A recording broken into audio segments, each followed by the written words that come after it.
नमस्कार। आज हम एक बहुत ही अहम और ताज़ा घटना पर बात कर रहे हैं। जी। ईरान और इज़राइल के बीच जो अचानक युद्ध विराम हुआ है, जिसकी मध्यस्थता अमेरिका ने की। हाँ, बिल्कुल। हमारे पास इससे जुड़े कुछ स्रोत हैं और आज हम कोशिश करेंगे कि इस अप्रत्याशित समझौते के जो मुख्य पहलू हैं उन्हें ज़रा जल्दी से समझें। तो चलिए शुरू करते हैं। ये खबर आई 24 जून 2025 को। मतलब हफ्तों से तनाव चल रहा था। मिसाइलें, हवाई हमले, सायरन और फिर अचानक शांति की घोषणा। ये हुआ कैसे? हाँ, ये वाकई चौंकाने वाला तो था ही, खासकर इसलिए क्योंकि अमेरिकी राष्ट्रपति उस वक्त, आपको याद होगा, हेग में नाटो शिखर सम्मेलन में थे। हाँ हाँ, बिल्कुल। तो जो सूत्रों से पता चल रहा है वो ये है कि अमेरिका ने सिर्फ डिप्लोमेटिक प्रेशर ही नहीं डाला, अच्छा। बल्कि शायद एक कह सकते हैं काफी नपी तुली स्ट्राइक भी की, जिसने ईरान के परमाणु कार्यक्रम के कुछ अहम हिस्सों को अस्थायी तौर पर रोक दिया। ओह अच्छा। हालांकि ये ध्यान रखना होगा कि ईरान इस बात से साफ इनकार कर रहा है।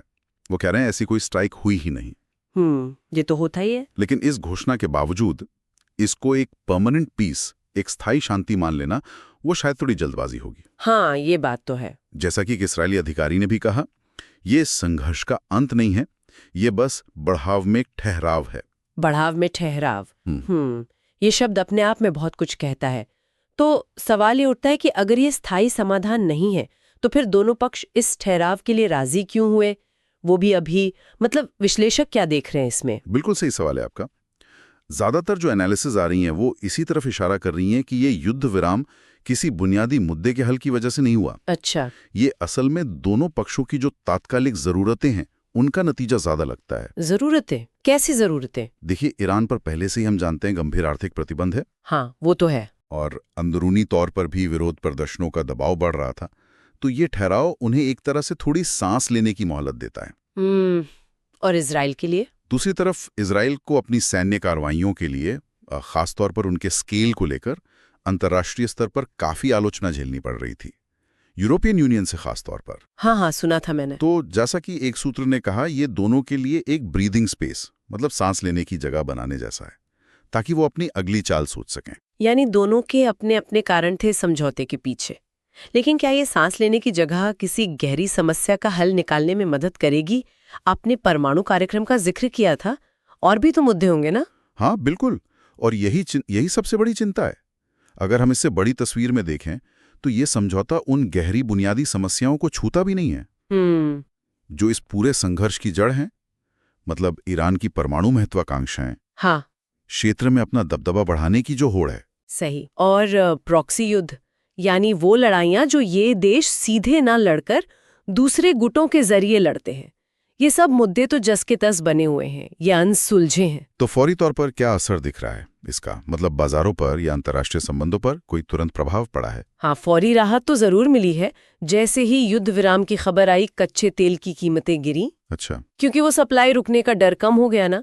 दुनिया भर के शेयर बाजारों में भी थोड़ी तेजी आई। ठीक है। भारत और ब्रिटेन जैसे कई देशों ने इसका स्वागत किया है, जो जाहिर है स्वाभाविक भी है। हाँ बिल्कुल। लेकिन दिलचस्प बात यह है कि खुद ईरान और इजराइल के अंदर जो प्रतिक्रियाएं हैं वो मिली जुली हैं। लोगों में हमले रुकने से राहत तो है, पर साथ ही गहरा शक भी है कि भाई ये शांति कितने दिन चलेगी। ये शक तो लाजमी है। और ये एक बुनियादी सवाल खड़ा करता है, क्या ये राहत वाकई टिकाऊ है? तो साफ है, ये एक राहत की सांस तो है, पर जमीन शायद अभी भी खिसक रही है। ऐसा लगता है कि ये एक बहुत ही नाजुक पड़ाव है। बिल्कुल। जो बाहरी और अंदरूनी दबावों के चलते आया है, ना कि किसी असली समाधान की इच्छा से। सही कहा। दोनों पक्षों को फौरी राहत मिल गई, अमेरिका ने अपनी भूमिका निभा ली, लेकिन आगे क्या होगा ये अभी भी साफ नहीं है। बिल्कुल। और ये हमें इसी विचार के साथ छोड़ जाता है कि इस अस्थायी ठहराव के बाद आगे क्या होगा। क्षेत्र में अगर स्थायी शांति लानी है तो किन बुनियादी बदलावों की जरूरत पड़ेगी?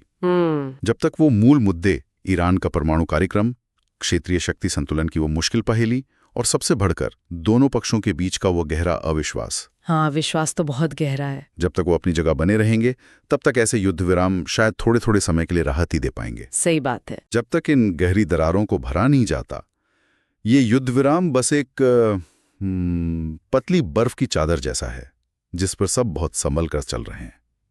इस स्थिति पर लगातार नजर रखनी होगी।